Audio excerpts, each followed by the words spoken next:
Bonjour à tous, très content de vous retrouver pour cette nouvelle vidéo consacrée à la redéfinition de la santé. Je suis Jean-Brice Stivan, praticien naturopathe, et depuis 3 ou 4 vidéos, je m'attelle à essayer de redéfinir les critères qui permettent d'évaluer la santé ou du moins le niveau de vitalité. Si je vous posais la question, quels critères vous choisiriez pour savoir si une personne elle a un bon, moyen ou mauvais niveau de santé? Qu'est-ce que vous prendriez en compte? Qu'est-ce que vous feriez?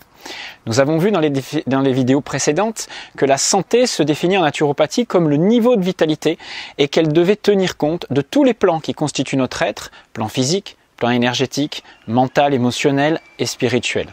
Mais quels paramètres retiendrez-vous vraiment pour évaluer votre santé? Est-ce que vous prendriez en compte l'IMC, la tension, la fréquence cardiaque de repos, la souplesse, l'endurance, la capacité respiratoire? Sur le plan physique, il y a d'innombrables critères. Mais imaginez que vous ayez tous ces critères qui rentrent dans la norme, vous soyez au top physiquement, morphologiquement, votre IMC est très bien, votre masse musculaire est au top, mais sur le plan psychologique, si cette personne qui est au top sur le plan physique est toujours de mauvaise humeur, a un esprit négatif, elle est plaintive, elle n'est pas du tout optimiste, elle a une capacité d'adaptation émotionnelle très faible, incapable de faire face à des situations inhabituelles ou à gérer des conflits, incapable de lâcher prise dans certaines situations contraignantes, eh bien, diriez-vous que cette personne est en réellement bonne santé? Et si en plus sur le plan énergétique, elle n'a pas de capacité neuroglandulaire suffisante d'adaptation, comme nous avons vu dans la précédente vidéo, eh bien, ça veut dire que cette personne n'est pas capable d'encaisser des stress sensoriels, chaud, froid, exercice, jeûne intermittent, etc. Et que peut-être, là aussi, elle n'est pas forcément en bonne santé. Donc vous voyez que la définition de la santé n'est pas si évidente que ça. Alors, nous allons essayer de l'objectiver. Comment objectiver des paramètres de santé? Et on va voir que cette objectivation, elle va nous permettre de définir ce que pourrait être un homme ou une femme de tel ou tel âge en bonne santé. Alors, tous ces critères, je les donnerai à la fin de cette série de vidéos. Je vous les livrerai. On essaiera de définir ce qu'est l'homme sain, l'homme de référence, qui est l'homme en fait évalué en naturopathie comme, on va dire, la référence à atteindre, alors que en allopathie, la référence à atteindre, c'est simplement des normes, rentrer dans des normes, on va dire, biologiques, particulières. Alors, sur le plan morphologique, la référence de l'homme sain, celui qui a un maximum de vitalité, qui a un maximum d'adaptabilité au monde, serait le tempérament musculaire. Je ferai une vidéo autour de ça plus tard, mais pour être plus précis, aujourd'hui, j'aimerais vous parler de certains paramètres qui vont permettre d'évaluer le niveau de vitalité. Alors, si on reprend la définition de la santé évoquée dans les précédentes vidéos, on pourrait poser la question de la façon suivante. Quels sont les indicateurs qui témoignent de notre capacité d'adaptation à notre environnement? Aujourd'hui, je vais vous donner déjà 3 critères que j'estime être essentiels, primordiaux, dans l'estimation de votre niveau de santé. Parmi tous les indicateurs que j'ai pu choisir, il y a des indicateurs, on verra, qui sont morphologiques, il y a des indicateurs qui sont comportementaux, mais avec 30 ans de recul et d'observation, j'en ai retenu qui soient plus d'ordre métabolique, d'ordre non pas comportemental, mais plutôt morphologique. Ils ne sont pas forcément des indicateurs mesurables, objectivables, comme la science aimerait le faire, bien que les moyens technologiques et l'évolution actuelle permettraient de le faire, mais en tout cas ce sont des critères qui permettent d'évaluer la vitalité d'un individu et c'est ce dont on peut utiliser largement comme critère en naturopathie, dans un bilan de vitalité, en consultation. Alors le premier d'entre eux, c'est notre capacité de récupération. Après une journée vécue dans le stress ou à la suite d'un effort physique particulier, notre organisme passe en phase de restauration tissulaire, de reconstitution de nos réserves neuroglandulaires, ce qu'on appelle la phase de parasympathicotonie ou vagotonie. Après une nuit de sommeil, donc dans cette phase de récupération, suivant la qualité et la durée de cette phase-là, nous nous sentons plus ou moins d'attaque pour repartir. C'est un aspect essentiel de la santé, savoir comment nous restaurons notre énergie nerveuse et glandulaire. C'est-à-dire, c'est dans cette phase-là de repos que nous rénovons nos tissus, que sous l'impulsion d'hormones de croissance en particulier, nous régénérons notre organisme. Sur le plan physique, prenons par exemple les courbatures. Les courbatures, vous savez que ce sont des micro-lésions de la fibre musculaire que vous pouvez obtenir suite à des efforts inhabituels. Donc imaginez que vous fournissiez des efforts inhabituels. Normalement, quand on est jeune, le lendemain, on a quelques courbatures et elles passent très vite. À partir de 40 ans, 50 ans, ces courbatures vont s'étaler davantage dans le temps et se réveiller qu'au niveau du deuxième jour. C'est-à-dire qu'on va rester un peu plus longtemps dans une phase inflammatoire.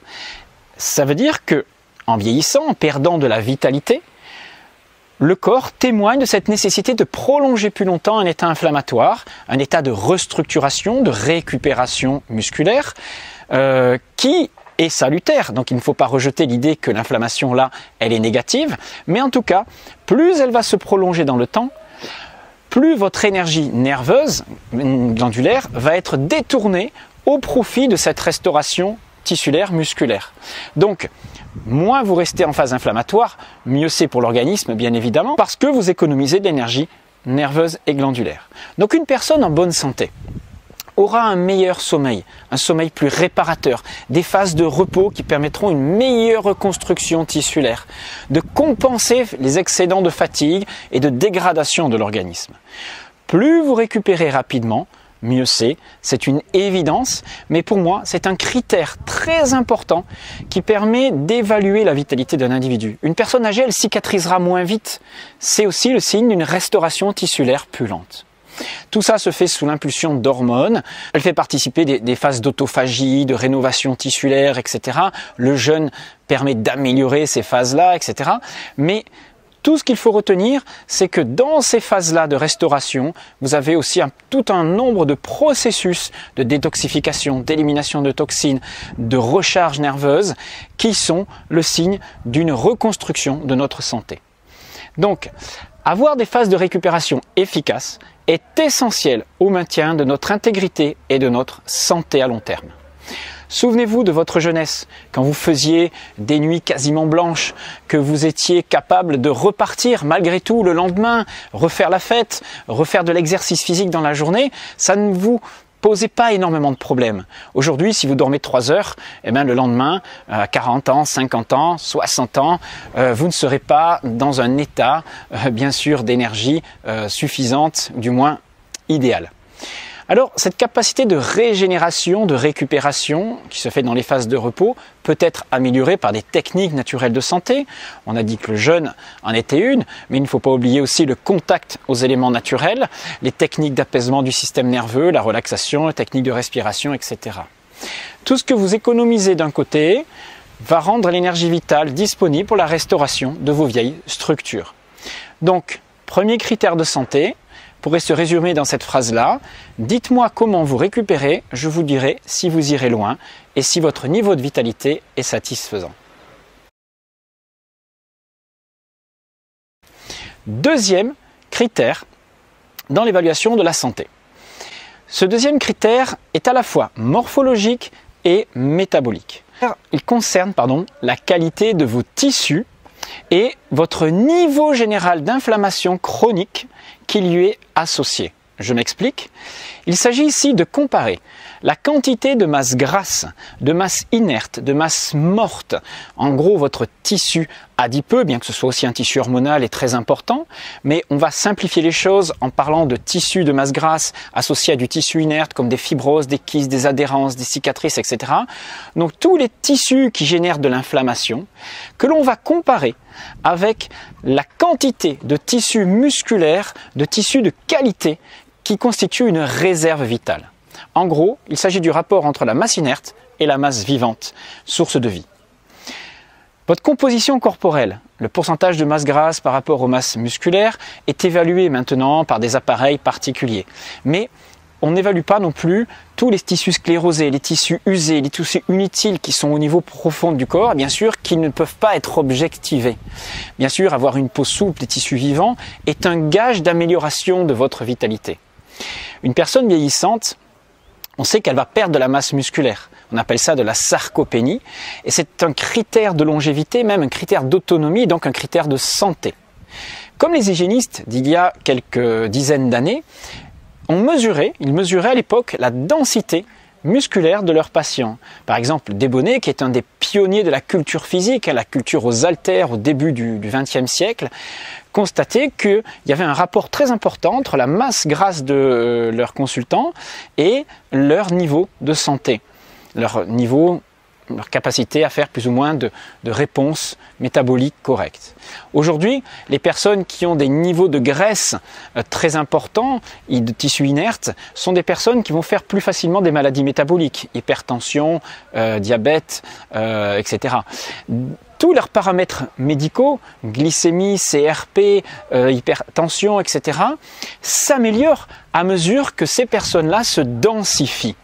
Donc, la perte de tissu gras au profit de la masse musculaire est un critère d'amélioration de notre énergie vitale. Le tissu adipeux, on le sait, est source d'inflammation chronique. Les recherches ont observé que chez les personnes en surpoids, ils ont des libérations importantes de molécules, de TNF-alpha, de molécules dites inflammatoires, qui les placent dans des états chroniques coûteux en énergie et qui mobilisent en même temps leur système immunitaire. Donc tous les états pathologiques chroniques, quels qu'ils soient associés aussi à de l'arthrite, de l'allergie, de l'asthme, etc., sont par définition source d'inflammation chronique et diminuent notre niveau de vitalité.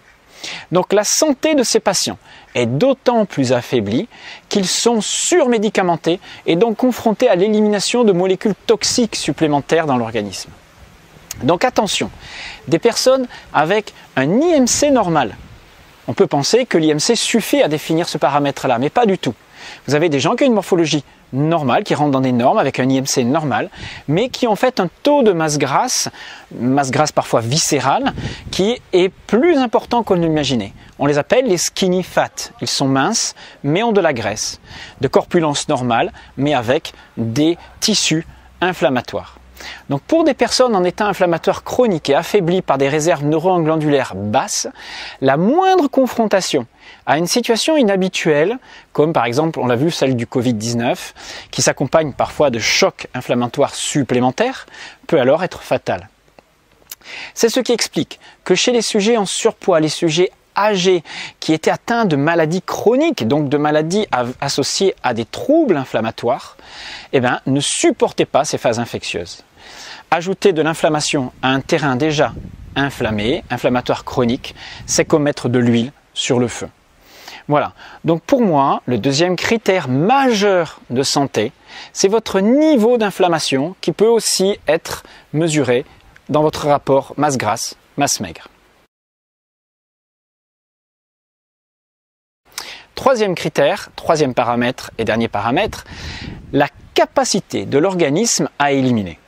On va voir qu'elle est aussi bien sûr liée à la capacité de récupération, nous l'avons vu tout à l'heure, mais la santé dépend aussi de nos organes émonctoriels. Vous savez, les organes qui permettent l'élimination des toxines, de les sortir à l'extérieur du corps. Le rein, l'intestin, couplé au foie, les poumons et la peau. Ils jouent un rôle prépondérant, nous permettant d'éliminer correctement et régulièrement les toxines qui entraveraient le bon fonctionnement de notre organisme. Un épuisement vital peut se traduire par une baisse de notre capacité d'élimination. Or, cette capacité d'élimination, attention, elle ne concerne pas que les organes émonctoriels. Elle démarre au niveau cellulaire et elle se termine aux émonctoires. Là encore, pour que la cellule puisse faire son travail d'élimination correctement, de renouvellement, de régénération, il lui faut d'abord du repos. Les phases de travail doivent être associées à des phases de repos pour que la cellule ait suffisamment d'énergie nerveuse pour permettre son travail d'élimination. Donc on élimine non pas en apportant des molécules à l'organisme, non pas en le stimulant par des tisanes, des mélanges, des massages, tout ce que vous voulez. On élimine d'abord en permettant à vos organes profonds, à vos cellules profondes, de réaliser leur travail de restauration et d'élimination. Inutile de faire trop de sport ou de randonnée durant par exemple un jeûne. Ce qui compte dans cette période-là, c'est le travail d'élimination sur le plan cellulaire et pour cela, il faut que la cellule dispose d'un maximum d'énergie et que cette énergie ne soit pas dilapidée dans des efforts inutiles au niveau musculaire ou alors par des pensées ou des digestions, etc. Donc tout ce qui compte pour que l'élimination soit maximale, c'est de permettre à vos cellules d'avoir un maximum d'énergie nerveuse. Alors je reviendrai sur ce principe parce qu'il est très mal connu. On a tendance à vouloir associer aux jeunes de l'hydrothérapie, des randonnées, des techniques respiratoires, etc. Pour éliminer, le corps a d'abord besoin de repos, d'économie d'énergie nerveuse et glandulaire. Bien sûr, une fois que ce travail d'élimination au niveau cellulaire s'est fait, on va stimuler l'organisme dans un second temps au niveau de la peau, au niveau des capacités respiratoires, au niveau du muscle, au niveau du rein, etc. pour faciliter la libération de ces toxines. Donc il y a deux grands axes qui nous permettent d'améliorer et d'augmenter notre niveau de vitalité. Un, dans la stimulation de l'organisme pour lui permettre d'avoir un maximum d'énergie glandulaire, c'est-à-dire un entraînement régulier. On l'a vu quand on a parlé de tout ce qui était stimulation neuroglandulaire. Mais pour qu'un organisme puisse être en bonne santé, il faut qu'il ait des moments de récupération, de restructuration cellulaire. Et là, il n'y a que le repos qui va permettre au corps de favoriser ces phases d'élimination.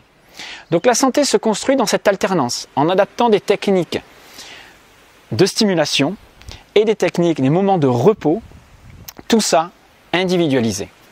Pour conclure, être en bonne santé, c'est être capable de s'adapter au stress, d'encaisser des chocs inhabituels, de récupérer et d'éliminer rapidement et correctement.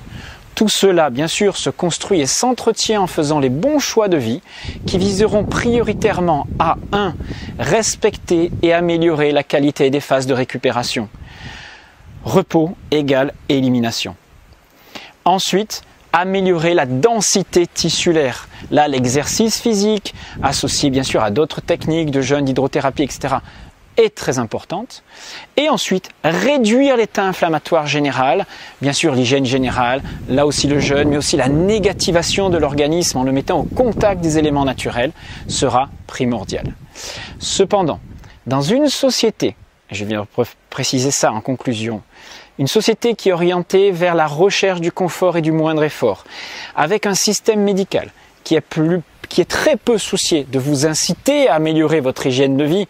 Elle préfère vous donner des médicaments à consommer plutôt que d'améliorer votre hygiène de vie et vos paramètres de vitalité. Donc, rien d'étonnant à ce que nous soyons confrontés à des crises sanitaires. Si l'on comparait notre vitalité d'aujourd'hui à celle de nos arrière-grands-parents, c'est-à-dire à leur musculature, à leur niveau d'endurance, à leur résistance au froid, au chaud, leur capacité digestive, leur capacité d'élimination, nous ferions figure de mauviettes. Et bien sûr, si on comparait ça par rapport à l'homme du Paléolithique, on serait bien loin de leur arriver à la cheville. Alors, ne nous contentons pas d'une vie aseptisée, trop confortable physiquement, mais aussi épuisante sur le plan psychique. L'espérance de vie en bonne santé, c'est-à-dire sans handicap chronique et sans prise de médicaments, est en baisse dans les pays les plus avancés industriellement, les États-Unis en tête. L'épisode du Covid-19 est aussi là pour nous rappeler que nous avons besoin d'entraîner régulièrement notre organisme pour le rendre plus adaptable et moins sensible à l'état inflammatoire. Voilà, il nous reste donc une dernière vidéo pour vous présenter ce que sera l'homme sain, le définir en fonction de l'âge bien sûr, et ça ce sera pour la prochaine fois. Entre-temps, je vous donnerai une vidéo qui expliquera ce qu'est la cure de régénération en naturopathie, importante à réaliser dans cette période estivale. Donc petit cadeau à venir. Clap de fin, juste, je vous présente la prochaine formation de naturopathie qui aura lieu en région strasbourgeoise les 19 et 20 septembre. Il s'agit d'une formation ouverte à tous consacrée au surpoids, à l'obésité et aux maladies métaboliques. 2 jours. Un premier jour pour comprendre les mécanismes psycho-émotionnels qui conduisent au surpoids. Pourquoi certains individus font plus facilement de la graisse que d'autres, en ayant la même hygiène de vie, en ayant les mêmes comportements, en ayant le même niveau d'hygiène de fonctionnement. Certaines personnes vont stocker et d'autres pas. Quel est le sens de cette prise de masse grasse? Pourquoi développons-nous des graisses plutôt au niveau des hanches, plutôt au niveau des cuisses, plutôt au niveau du bassin, plutôt au niveau des fesses? Tout ça a un sens. La graisse, le corps que nous avons, n'est pas celui que nous méritons, mais celui dont notre corps a besoin. Donc c'est ce que j'essaierai de vous expliquer à travers le sens que peut avoir un symptôme. Dans le deuxième jour, cette journée-là sera consacrée aux mécanismes physiologiques, hormonaux, de la prise et de la perte de poids. Voilà, donc tout ça concernera plutôt le rapport à l'aliment, les phases qui permettent de stocker, déstocker, les phénomènes hormonaux, etc. Tout ça, 19 et 20 septembre, région strasbourgeoise. Renseignez-vous, formation Alsace Naturopathie sur le site alsacenaturo.com. Je vous dis à très bientôt, je vous souhaite un très bel été et on se retrouve dans une prochaine vidéo.